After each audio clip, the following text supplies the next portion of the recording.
Hello बरखा। आँख तो प्यार में दिल की जुबान होती है, आँख तो प्यार में दिल की जुबान होती है, सच्ची चाहत तो सदा बेजुबान होती है। अच्छा जी। प्यार में दर्द भी मिले तो कैसा घबराना, सुना है दर्द से चाहत जवान होती है।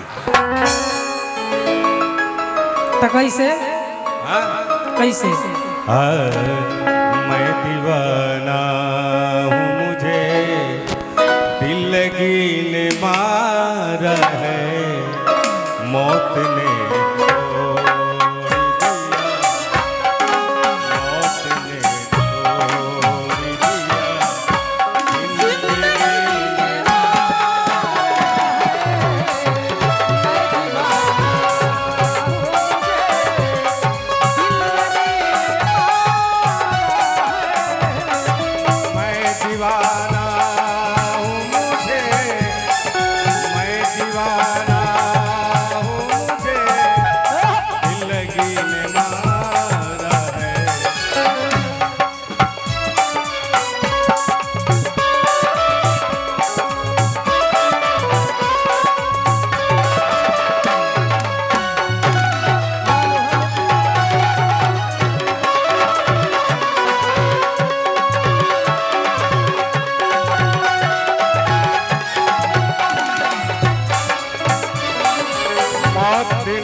ऐसी दर्द ऐसी रात न हो जो मेरे साथ हुआ है किसी के साथ।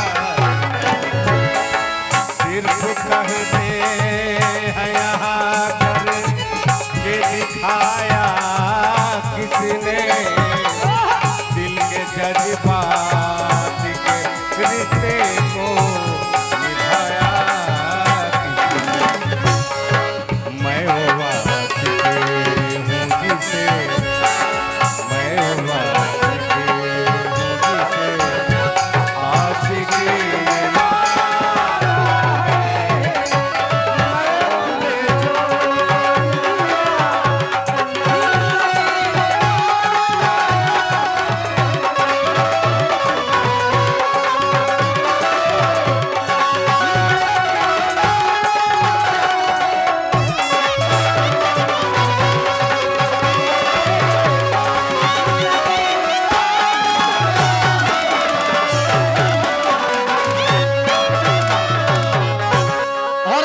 शानदार पुरस्कार जो माननीय अरुण शुक्ला जी की तरफ से शानदार 500 रुपये का पुरस्कार मिला है।